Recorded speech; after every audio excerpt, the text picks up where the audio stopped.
Hello friends, welcome to Pavithra life style. நம்ம இன்றைக்கி இந்த வீடியோவில் முருங்கைக்காய் கத்திரிக்காய் கூட்டு எப்படி செய்கிறதுன்னு தான் பார்க்க போகிறோம். இது ரொம்ப டேஸ்ட்டாக இருக்கும். சாம்பார் ரசத்துக்கெலாம் ரொம்பவே சூப்பராக இருக்கும். இது எங்கள் ஆச்சியோட ஸ்பெஷல் ரெசிபி. வாங்க எப்படி செய்கிறதுன்னு பார்த்துடலாம்.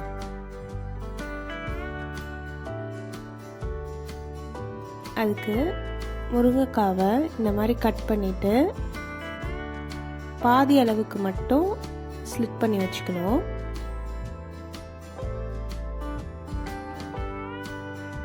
அதுக்கப்புறம் வெங்காயம், 2 கத்திரிக்காய், 2 பத்தை தேங்காய், இவ்வளோதான் நம்மளுக்கு தேவை. ஒரு கடாயில் ஆயில் ஊற்றிட்டு ஆயில் சூடானதும் கடுகு போட்டுக்கலாம்.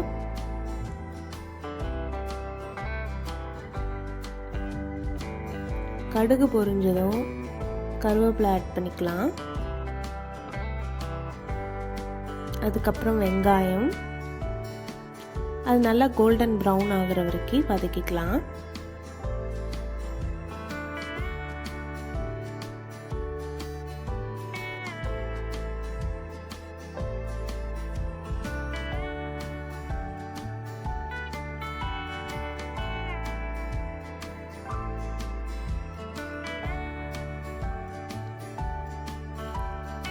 வெங்காயம் நல்லா கோல்டன் ப்ரௌன் ஆனதும் 1லேருந்து 1.5 கிளாஸ் அளவுக்கு தண்ணி ஆட் பண்ணிக்கலாம். இது கூடவே நம்ம இந்த டிஷ்க்கு தேவையான அளவு உப்பு அதையும் ஆட் பண்ணிக்கலாம்.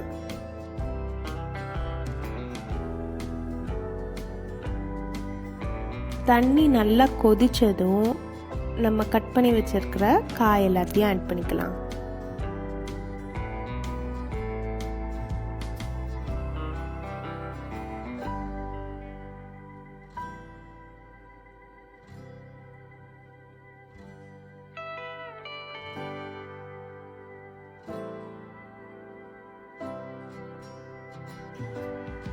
காய் ஒரு ஹாஃப் குக் ஆனதுக்கப்புறம் மிளகாத்தூள் ஆட் பண்ணிக்கலாம்.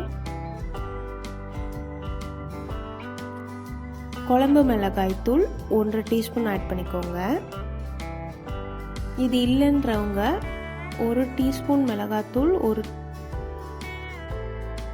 டீஸ்பூன் தனியாத்தூள் ஆட் பண்ணிக்கோங்க, கரெக்டாக இருக்கும்.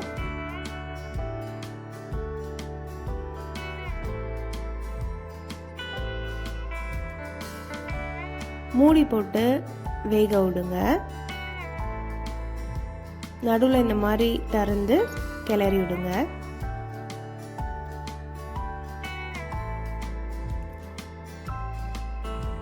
தண்ணி எல்லாம் நல்லா சுண்டி கால்வாசிக்கு வந்ததுக்கப்புறம்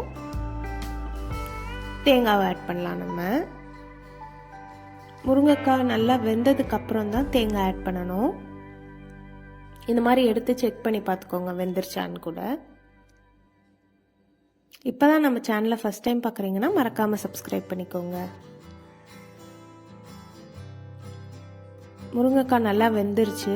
இப்போ அது கூடவே 1.5 டீஸ்பூன்லேருந்து 2 டீஸ்பூன் அளவுக்கு தேங்காய் துருவல் ஆட் பண்ணிவிட்டு நல்லா கலந்து விட்டுட்டோன்னா சூப்பர் டேஸ்டியான கத்திரிக்காய் முருங்கைக்காய் கூட்டு ரெடி ஆகிடும்.